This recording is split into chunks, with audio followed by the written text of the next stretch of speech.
citizens of Fanatic Universe and Reeniac Land, welcome back to your favorite joint meeting spot, Sick and Survey. We are going to be doing a lyric breakdown of my biggest song to date, Me Attacking Me. Da da da. It is the song that introduced me to quite literally so many of y'all. I'm pretty sure before this song, I maybe had like 800 monthly listeners.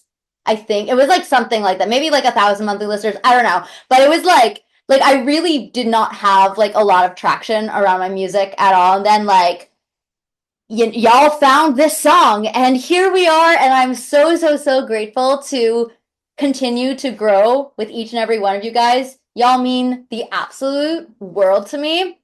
And I love being besties with y'all, and I love seeing our little Fanatic Land grow every single day.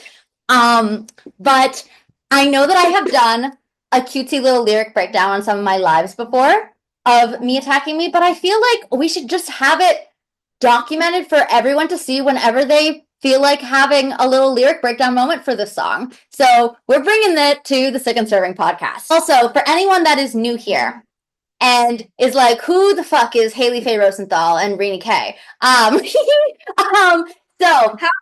How on earth did you guys find us? Because there's no way that you found randomly. I just want to cover all the bases quickly, like before hopping right into this song. We are both chronically ill artists. That is define us, but you know, it is a part of our lives and a part of our shared experiences with, which is actually like how we became so close because we were able to bond over this. And Renee was lovely enough to be willing to be one of my co-writers on the My Ghost EP. I was honored. Oh, thanks. But yeah, so Me Attacking Me is a song about my experience as a chronically ill woman who has a quote unquote invisible illness in a society driven by ableism. And this is my personal experience of what it's like to just live in this society. And when I wrote the song with my friend Olivia Francis, and another incredible artist who all the time on here. We're gonna have her on at some point. yes. And she also has a chronic illness. So this song, and also the entirety of the My Ghost EP was written by me and a bunch of chronically ill artists. Because I am a firm believer that you cannot write about an experience like this without truly having lived it. Because it is such a unique experience. And I wanted to stay true to how it really feels, if that makes sense. So it was very important to me to only have chronically ill artists on this project. Besides like the producer and the mastering engineer, all that stuff, because like, you know, you can't win. But you can't win them all. You can't win them all. But my producer, mixing, mastering engineers, everyone, they're all absolutely love them. How dare you, Malcolm, be a healthy individual? How dare you? Malcolm. Y'all know what I mean. So now going back to this song. So now let's go into verse 1, shall we? Da da da. So it was mental woes and doctor's lows. So another backstory about this. I'm going to backtrack and then we're going to go into verse 1. So I got my chronic illness, Stevens-Johnson syndrome, toxic epidural necrolysis, SJS10 from malpractice. Yay! Yeah. And the fun fact about verse 1 is I actually had to send this to my lawyer because I had to make sure that I couldn't get countersued. So Kendrick Lamar, you know they love to sue. You know they love to sue. You know they love to see it fucking coming. But I actually had to rewrite these lyrics multiple times. And we landed on this, and I actually cannot show you the original lyrics. Because I had to rewrite them. Truly. My lawyer said, Haley, you might want to think about this one. So Guys, that was real. that in mind with this. So we let's go back to verse 1. It was mental woes and doctor's lows. This person was a psychiatrist. And it was my mental woes, and it was this person's lows. It was this Dr. Bell. So misdiagnosed, overdosed. This person misdiagnosed me, and overdosed me on a medicine. Like they gave me like an adult dosage of a medicine when I was like 16 years old. Crazy, crazy, crazy stuff. And then it was real dry skin and excusing it for being winter. So when this happened, this was so I had gotten the prescription, I think it was like the second to last week of December. And then I started getting like very sick within the first couple weeks of January. And so like it was still winter and I was like not feeling great, but it wasn't like anything out of the ordinary yet. Like it was like, little dry skin here and there, maybe like a little sore throat, but like, stuff like that's going to happen in the winter a lot of the time. So I was like gaslighting myself into thinking that it wasn't anything severe because also at this time I went from being like very, very, very healthy and like having like a fairly normal childhood to like doing a complete 180 out of fucking nowhere with this and now having the side effects affect me for the rest of my life. And like literally like I was dying in an ICU burn unit with this shit. So it was just like a super crazy time, but that line is just signifying that I was gaslighting myself into just like not thinking it was as severe as it ended up being. If you don't mind, I'd love to tail off of that because I think that's just, I know we have so many people part of the chronic illness community that follow us. And I think it's such a shared experience where it's not even just doctors that gaslight you, it's yourself. Like, the amount of times that you just try to tell yourself it's not that bad because facing the news and like the truth is just so much harder. Absolutely, yes. And also, like, I don't know if this is like a shared experience as well. I hope it is. I hope I don't sound when I say this. That'd be really awkward. But like for me, I always get fucking terrified whenever like I start Googling a symptom that I have. And because like, when you Google something, it is always the worst possible case scenario that pops up. Like, oh my God, the other day I had like an itch or something and I was like Googling that and they were like, well, it could be this or it could be cancer. And I was like, It's always that or cancer. Dude, the amount of times I've thought I've had a brain tumor, and I have been tested for them before because I do have chronic migraines. That's not my chronic illness. Well, it's part of it, but it's a separate thing. My main chronic illness is not chronic migraines, but I do get them. And the amount of times I've convinced myself that I have brain cancer is crazy. Googling symptoms is like the worst thing you can do for your mental health. it truly is. But like for me, like because I just like I hate Googling the symptoms and everything because I know the worst possible case scenario is gonna pop up. I will just like gaslight myself constantly into thinking like, oh, really, I'm fine. I'm fine. And also like now as someone with a chronic illness, I'm like constantly living in pain. And so like if my pain levels are just like a little bit more severe, if it was an able-bodied person living with like the pain, they would be in the hospital every single day. But for me, I'm just like, it's only like a 7 out of 10 pain day for me. Like Exactly. that's No, that's so true, dude. Like, I mean, genuinely, I'll have like the most like, for people who don't know, I have chronic urticaria, which basically means I have like it's caused by different things for different people. For me, I have allergic the best way I can describe it is I have allergic reactions every day to like nothing. It's not like a food allergy, it's not a environmental allergy. For some reason, the antihistamines in my body go insane every day. So I have to take like a million antihistamines to counteract this reaction. And if I miss one, I'll get a few, of the I don't even know what to call it. Like it's a rash, but a rash does not justify what it actually looks like. But I'll get a few of like the welts on like, my leg or my arm or whatever. And my roommate or my friends will like be like, oh my God, like what is that? And I'm like, oh, that honey, you ain't seen nothing yet. She's just peeking through today. She is not even close to her full show that she can give. No, truly. Um, but Well, the water.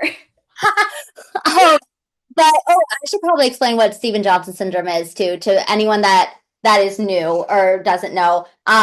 So Steven Johnson syndrome, toxic epidermal necrosis. You'll see me normally calling it just like SJS10 or like SJS if I'm being lazy. Because it's a lot of letters. It's the alphabet mafia. Um, it is a condition that burns your body from the inside out.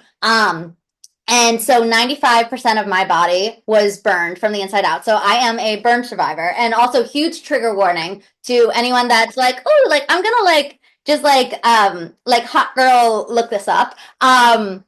It's not the most hot girl thing in the world. It's actually quite the opposite, I fear. I fear it's scary. I fear it's a horror show. And just like a huge trigger warning if you do decide to look up images of it. But I was dying in an ICU. Oh my god, I wasn't expecting to get emotional. Damn it. I was dying in an ICU burn unit when I was 16 years old. And like all the doctors were saying like I wasn't going to survive and all this crazy stuff. They were telling my family and friends to say their goodbyes. And then miraculously I survived. And then they told me, okay, well, like woohoo, like let's kiki you they didn't say let's kiki. This is just me being me. Imagine, oh my god, can you imagine like a doctor comes into an ICU burn unit and they're like congrats Bessie, you survived, let's kiki. Hey. Pop that damn champagne, Bessie. But no, they were like, okay, so you are going to live, thankfully, but you aren't going to be able to sing, dance, or be able to handle stage lights. Actually, you will never be able to open your eyes ever again. And you are just going to have to figure it out. And I will never forget this because I was like coming off of meds when this was happening. So like I actually do have a recollection of this. I looked at this doctor straight in the eyes and I was like, "Fuck off, watch me." The doctor was like gooped and gagged. He was like, "Okay." He was like, she's cunty today. um, I was serving cunt that day. And now, actually, I was pretty recently. I was in a session with Olivia, the same girl that I wrote the song with, and I was telling her, I was like, yeah, like I just feel like I constantly live in a state of fuck you. Like that's just like my whole life. Like it's just like I am constantly saying fuck you to everyone that ever doubted me, and now like I am going to be such a big name that you won't be able to like not see my face. Everywhere you turn, you'll see my face and you'll know. And I will say, the doctor like did Loki have a bit of a point with the eyes. Like, so I do have to wear like these hard nickel size Loki, he ate a little bit there. But I do have to wear these hard nickel-sized prosthetic lenses called Prose lenses in order to be able to open my eyes and essentially function. I cannot open my eyes without them. They are a pain in the ass. It is what it is. And I also use like these Lumify drops. Oh my god, wait, LOL, not it being blurred because of my background. I'm dead. Censoring you. I'm offended. I'm not by SJS. But teehee. So yeah, I do have to use these whitening drops, and also I can't produce tears on my own. So I actually have not shed a tear in years. But like I do cry because I am an emotional bitch. But like when I cry now, because my tear ducts got fried from SJS, I just have like a runny nose. And it's like kind of jarring. It's like you don't know me, you just like see me crying, and you're like, why is this person like imitating a seal right now? And I'm like imitating a seal. I'm just crying and I can't have tears. Because God knew I'd be too powerful if he let my She's tears. just too tough, guys. She's just too strong. She doesn't feel things no more. She's just that girl. No one can break her. No one can do it. I mean, they can low key, but I just won't cry about it. Oh, actually, no, I will, but like people won't think that I am. I had on cue off my resume, off my acting resume, and let me tell you, that was more disheartening than when I was told I was gonna die. Honestly, that's so valid. Like genuinely, I would like that would piss me off too because that's not easy, you know. It's To have not. that skill mastered and then be like, "Ah, I literally knew how to do it, guys. I swear." No, literally, literally. But it is what it is. It is what it is. But yeah, so then we are at the next line, hospitalized, fought for my life. A bitch was fighting. It was my whole world turning upside down and flipping it back around. Kind of going off of what I was saying before. I just live in a constant state of fuck you. Like my whole entire world went south, and I literally had to figure out the way to like pick up the pieces because truly, like in those moments, I know like I make a lot of jokes about this, but um, like it is I truly feel like when you're in a situation like life or death, you have the choice to look at it positively or negatively. And I'm about to sound like such a spiritual bitch right now. But I am such a strong believer in like you the energy that you give off is the energy that you receive. And so, like, I'm not going to sit here and be like promoting toxic positivity because that's not what this is at all. But I do think like in between the moments of like horror and being scared, there were a lot of moments where, I was cracking jokes with my mom. I was making the nurses laugh. I like when my friends would visit me in the hospital, like we would watch we would watch movies together. I was squinting, barely. I should okay, but like I was enjoying the time that I was having with my friends and family because I didn't know what was going to be coming next. And like there is such there is truly something to be said about how toxic negative energy can be. And I really do believe that if I had allowed the negative energy to take over, I don't know if I would be here because negative energy can be such it can be someone's detriment, especially Yeah, like in an ICU unit. for um sure. but yeah, off my spiritual shit now. Let's get back to the lyrics. So, um, now we're at the chorus. I wish my body was fine. Wish it felt like it's mine. Pretty self-explanatory. I wish my body was fine. Yeah. It sure as hell ain't. And wish it felt like it's mine. Don't want to fight every day to survive. Yeah, shit, man, it's a fight. Nobody sees this shit. I'm invisibly sick. That's this part's probably like one of my favorite lines in the song. Because like when you look at me walking down the street, you wouldn't necessarily think, oh, that person is ill. Because for some reason, like I don't look sick. Yeah. Like in a society like the society we live in, it can be a blessing, unfortunately, and it can also be a curse when you are when you are having a flare up and then someone starts saying, well, it can't be that bad because you look fine. 100%. And it's 100%.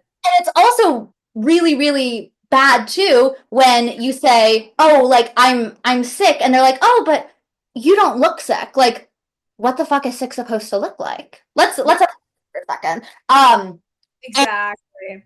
and so there's just like a lot of emotions and feelings that are brought up with those lines. And I feel like part of the reason why this song went viral is because a lot of people were able to interpret these lines in so many different ways. Yes, for Uh, sure. and yeah, so again, like this is again, I know I said this at the beginning, but I'm just so grateful for each and every one of y'all for bringing this song to life. I love you guys so much. Love But you. oh, thanks. But nobody sees the shit. I'm invisibly sick and tired. A bitch tired. That's the explanation there. Still is. Yeah. And then all I ever feel is me attacking me, me attacking me. Yeah. My body is just like constantly attacking itself, and I'm feeling it, but like, as someone who's chronically ill in a society driven by ableism, I have had to teach myself to cover it up and mask it. Uh, Yeah. and to appear normal so that I can be perceived in a better light, which again, a horrible thing that chronic Yeah. people have to go through. Like, Yeah. but But so it's just like it's just like unpacking one thing after another, and it's crazy shit. So Entertainment too. Like, you know, we love to talk a big game of inclusivity and stuff, but there's still so much to so much progress to be made in that space. And at the end of the day, you know, when people are looking to cast, when a manager is looking for someone to sign, reliability is such a big prerequisite. And at the end of the day, it's not us being lazy, it's not us being off our game. It's the fact that a life has hit us with a curveball that's going to occasionally cause us to underperform. And unfortunately, there's been instances where both Haley and I have talked about this where we feel like we can't be honest about our condition out of fear of being out of a job. I have a yes, and riffing off of that. I know I've talked about this before on my lives, but as many of y'all know, I went to college for musical theater. And that's how I discovered songwriting, because I went to Boston Conservatory, Berklee College of Music. Berklee bought BOCO. And my minor in songwriting is from Berklee, but like the degree itself is also from Berklee. It is confusing, truly. So like that's like a long-winded way of me saying like I went to Berklee, but like I majored in musical theater, but like very confusing. But you get the drift. But the whole process with applying to musical theater schools is incredibly fucking toxic. Incredibly toxic. And I had gotten sick when I was 16. So like it was the second semester of my junior year of college. Not junior year of college. LOL. Could you imagine? I'm not smart. No, my junior year of high school. No, I'm not that. I'm not smart enough to be a 16-year-old college junior. 16-year-old high school student. But like it was at the point where I was about to be applying to colleges. And obviously, like, you know, I used this story for like my scholarships and everything, because like, you know, for outside scholarships, that's what you use this stuff. Sure. I have the big belief that if life throws you a curveball like that, you are so allowed to use it in any way that could possibly get you an advantage. Like that shit. better get your bag, bestie. Like that's the least life owes you at this point.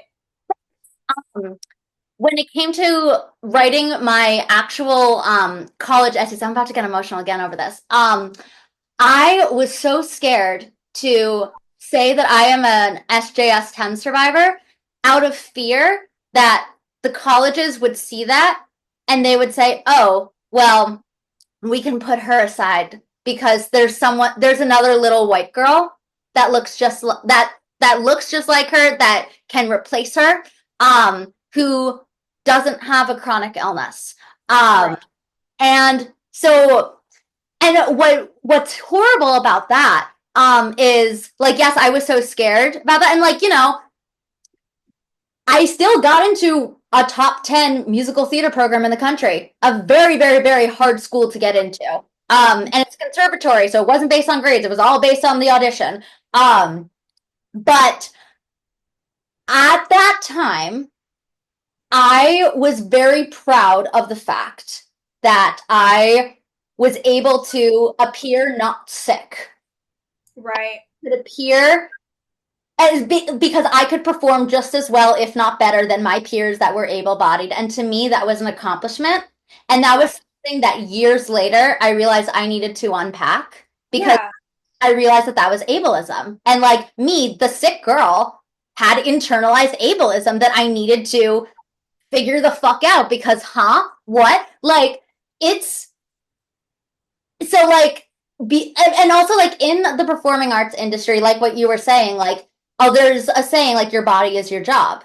And that's also like, that's a reason why like I was like very scared to release this song, but I knew deep down that this song was so special, and like, and it needed to be said, because there weren't any other artists that I could find when I was like sick and dying in the hospital that I could relate to, and I could feel like really understood my story and me, and like I don't know, I just like, I needed a reminder in the hospital that I was going to be okay, and I couldn't find that. And that was the most that I ever felt. And like in that moment, I was like, shit, I'm going to be the artist that like little 16-year-old me never had. And this song and the way that it has touched so many people has helped me become that artist for so many of you guys, and also for little 16-year-old me. And I feel like she can like be that version of myself can now be at peace because of you guys. So Right.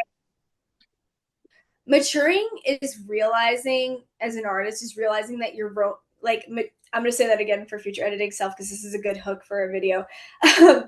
Maturing as an artist is realizing that your deepest vulnerability is your strongest power. Like we all want to shy away from being seen in our most like deepest wounds, but the reality is we know those wounds so well, and there's so many people that experience that as well, that the minute you tap into that is actually when you're at your most powerful, because you're almost reclaiming it, you know? Like when I wrote Healed as I'll Get With You, and whenever I perform that song, that's for reference, it's Haley's song, but we co-wrote it. Sometimes I'll play it at my shows if I can fit it in the set list, because it feels extremely personal to me as well. Is, you know, it gave me the opportunity as your co-writer to go back into that and reclaim the situation that rather than looking at it as something that happened to me, happened for me. And that's not necessarily something everyone needs to do. I think there's a lot of conversations around toxic positivity with that mindset. Me personally, though, I needed that, because reclaiming it and not feeling like a victim anymore, but rather looking at it as, hey, this was awful, but guess what? It brought me these relationships in my life. It brought me this community in my life. And you know what? We can argue that this happened for me instead rather than to me. And I think it doesn't invalidate any of the pain, any of the past trauma I have associated with it, but rather empowers me for the future. exactly, yes. Yes. Exactly. Yes, and to that. Yes, and But now we are on to verse 2. And verse 2 also went pretty viral on social media as well. And again, all thanks to y'all. So thank you guys so much for that. I love you guys. So verse 2, I'm strained and drained from chronic pain. This one's just like I know it's like a dark song and all, but like this one's just like a fun line to sing, like strained, drained, chronic pain. Like I like all those A's. I feel like I sound like a fucking robot. I'm like A. Um, but um, but yeah, so I'm starting to drain from chronic pain. Pretty self-explanatory. Pretty, yeah, body aches. Oh God, I hate that I specialize in faking smile so I can just get by. So this line here, I wanted to like riff off of like the body aches, but then I wanted it to be like a new thought in that line, because like I'm a theater girl, and so I'm like, oh, like I need like something else to drive the rest of this line, the rest of the story. Body aches. Oh God, I hate, like that's the way that I wrote it. Like imagine that gasp. That specialized. Peter enjoyed writing the CP so much. Yes. There's so many moments. That I specialize in faking smile so I can just get by. Kind of like what I was saying before. As someone who has a chronic illness, girly, like we have all had to learn how to mask. So you can into an ableist society. Which leads into the next line. In an ableist world, I look cured. A perfect girl who's never been hurt. So this is a fucked up way of me saying I'm pretty. Wait, no, I shouldn't say that. I shouldn't say that at all. I shouldn't joke like that. But like in all seriousness though, like this is a world built for a world built by ableists for able-bodied people. And that is the foundation of the society that we live in. And I don't necessarily look like I am sick. But like you, if you see me walking down the street, you're not gonna think, oh, that's a little sick girl. Which again, like I said before, really fucked up. But a perfect who's never been hurt. I wrote that line because I like the way it like rolled off the tongue, and you know what? I joked about it before, but like that's just like a fucked up way of me saying I'm pretty. But in an ableist mind, I pass all right. Like I pass. I'm because I am pretty, and it is fucked up, and that's just the way society is. I'm asked to get through life. But I wish, and then we go right back into the chorus and same exact shit. And then we go into the bridge. Da da da. Everyone, hold on. Get ready. Buckle up. um, Okay. Over. It's never over. Because I'm just talking about how the chronic illness is Chronic part of the chronic illness. the chronic illness is chronic. Closure. What the hell is closure? Like, cause like you're looking at this shit that's happening. You're like, how do I get closure for this shit? The fuck? Who passed something like this? No. This is before Heels I'll Get was written. Yes. That was my closure. Forward, have to move forward because you're just like, you have to continue on with life. Yeah. But mourn what's lost and somehow start all over. Like, I'm mourning the ghost of myself, which is why my EP was called My Ghost. I'm mourning the ghost of myself, and like that version of myself is dead. She's gone. She has been dead. Hey, not come to the phone right now. Why? Because she's dead. And then it repeats, but like with more drama because I jump up the octave and I belt. Hi. We always say more drama. More drama. And oh yeah, you bitches thought that I wouldn't be able to sing. By bitches, I'm talking to the doctors that said that I wouldn't be able to sing. You bitches thought I wouldn't be able to sing. Bitch, think again. I'll skrelt. Think again, bitch. And so then we go into the rest of the bridge, which is quite literally just repeating myself over and over. And then we go into the final chorus. And it's more dramatic because there's a beat drop and ad libs. And if there's one thing about me, I love a beat drop and an ad lib and a high belt. And then I think the part that really like solidifies this song and just brings it home is so the final chorus, after the big chorus, I wanted it to end like on a more quiet note. So then I dropped down the octave and I'm just like in the lower part of my register. And it's just like, I cut out a lot of the instruments and it's really just like, and it feels very intimate. And you're just saying again, I wish my body was fine. Wish it felt like it's mine. Don't want to fight every day to survive. Nobody sees the shit. I'm invisibly sick and tired. All I ever feel is me attacking me attacking me. And that's just the way it ends. And yeah, this song is very, very, very special to me. It is the song that introduced me to so many of y'all. I love you guys so much. And what a cool foundation to have as an artist. And a cool like fan foundation. Like this is the song. This really, really, really powerful song is the song that brought me. Yeah, not a lot of people can say that. A lot of times it's like the songs that artists are like the least proud of that get them somewhere, and to have this be your like first big song is very unique and very special and should be cherished because many artists cannot say that. Thank you so much. I appreciate that. I will say, like, in the entertainment industry in general, I do feel like there is a lack of representation when it comes to immunocompromised and chronically ill and disabled voices and stories. And I think that this song is just a testament, and the whole entire My Ghost EP for that matter, is a testament to the fact that this industry needs more voices that are marginalized like this. Because look at how many co-writers are on that EP. For a small EP, I think there's 5 of us. Yes.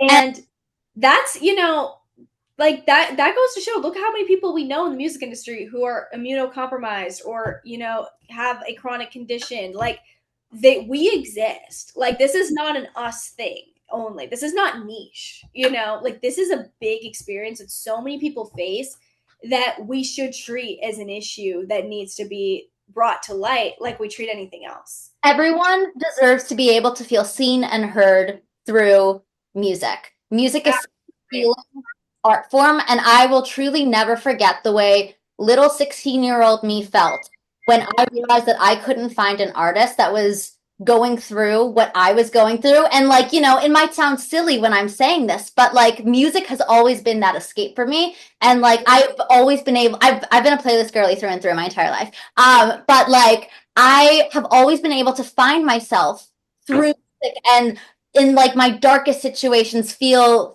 seen, feel heard, and like be brought back to normal through music. And when I couldn't find myself, when I was like dying in that hospital bed, that was the most horrified and scared I felt that entire time, because for the first time I felt truly alone, and I never ever want anyone else to feel that way again. So this is why that I was like, this song has to come out for that, for any other little girl or boy or non-binary person that is in that hospital bed and is like, I don't have anyone that I can look up to and feel like I can get out of this. Like you have me.